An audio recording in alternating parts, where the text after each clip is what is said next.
I've got Lola out, and she is probably one of the most spoiled clients we have, honestly.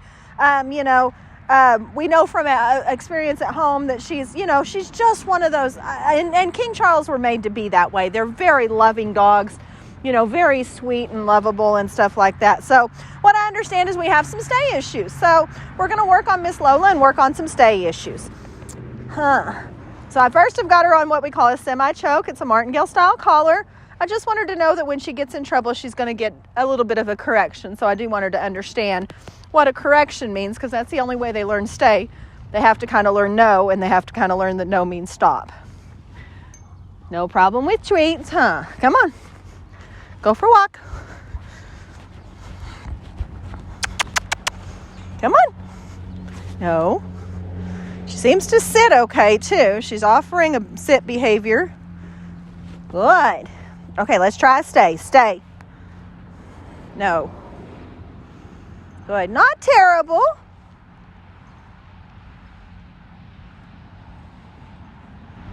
Good girl. Okay. So, it does look like she maybe understands what she's supposed to do, but maybe she's not getting the correction for it, or just maybe is so cute that we get away with everything. But we do want to correct those behaviors. We're going to work exclusively on doors and gates. I'm going to make sure that every place she goes, that she has to understand a sit and a stay.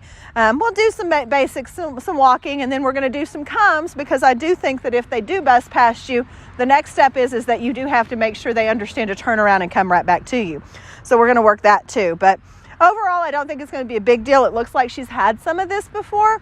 I just want to make sure we follow through maybe and make sure that she's got that concept for you guys once she goes home. So I'm going to put her up, and I'll get her back out and tape her again before she heads home. And it's going to be a weird tape because I'm going to do an inside tape, but we are going to do one for you guys once she goes home.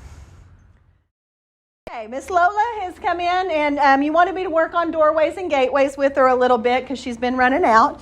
And so I've been doing a lot of work on leash. Come here, Lola. Don't go visit the cameraman. Sit. Good.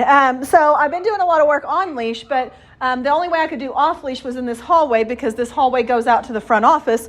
Lola, hey, come here. Sit. Sit. Stay. And so that way she can't get out of the building. So I'll show you kind of how I did inside and then outside as well. And then we're going to do just a little bit of work to finalize up in the other way. Hey, come here. Lola, come. Sit. Good.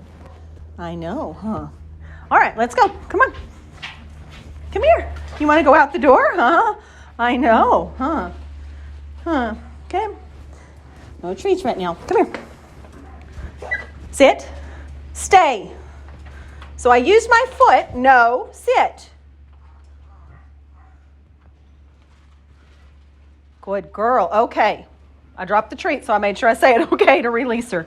Good girl. Come here. Let's try it again. Lola, come. Good. Ready, ready, ready. Get it. Hurry. Come. Sit. Stay.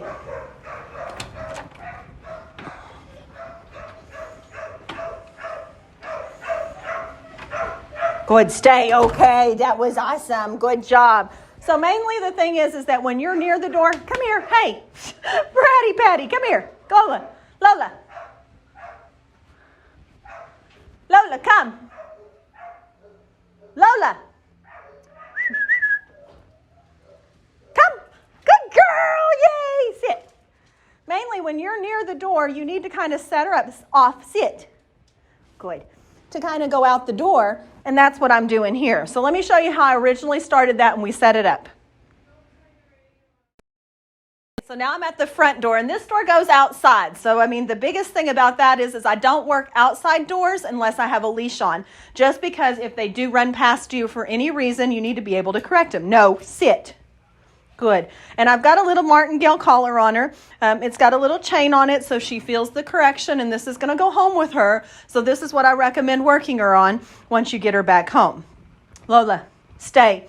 Notice I'm giving her a pretty good gap, and the reason being is my door swings in, but I tell everybody there's a danger zone in front of front doors. So if you have a mat or an entryway or something like that, as long as it's not huge, make a parameter, even if it's something that you put down temporarily so she understands she can't approach that door.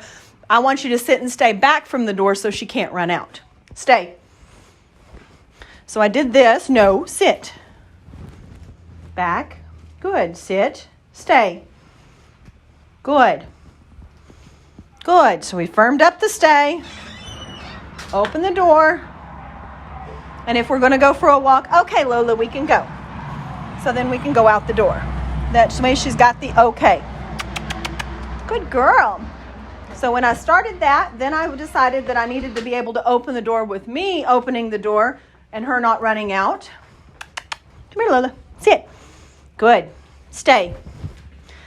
And so I just throw the leash behind me and my cameraman's standing on the leash. Stay.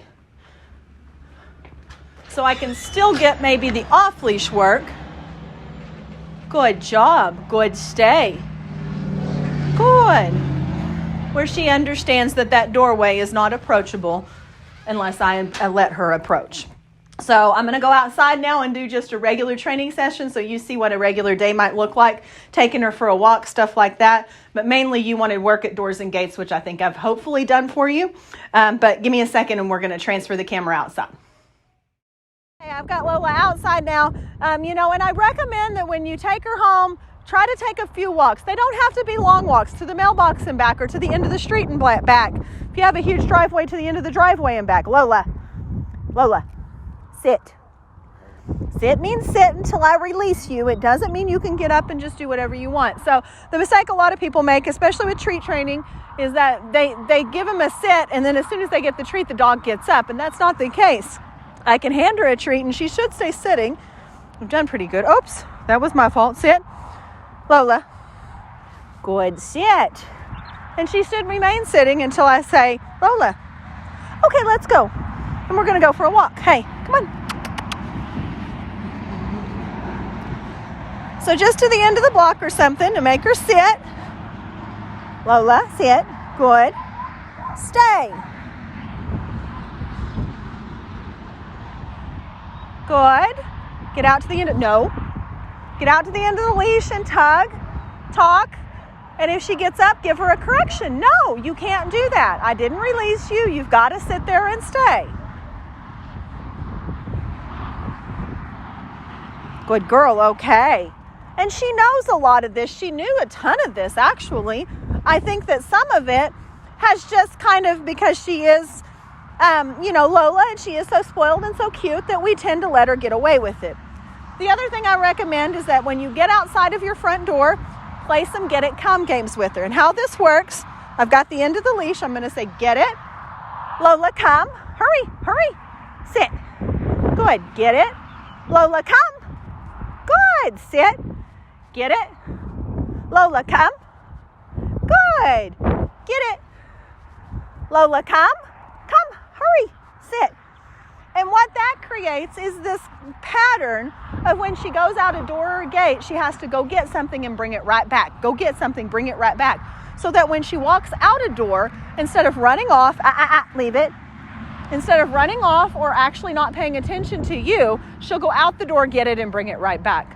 So I do recommend playing those games right outside the door. So overall, she's done really good. It's not a standard training. This was just some gap training, basically some follow-up training to kind of get her to where you guys wanted her. But I did go ahead and videotape her just so you can see what I've done with her and how to go about correcting those once you get her back home. If you need any more help, just let me know.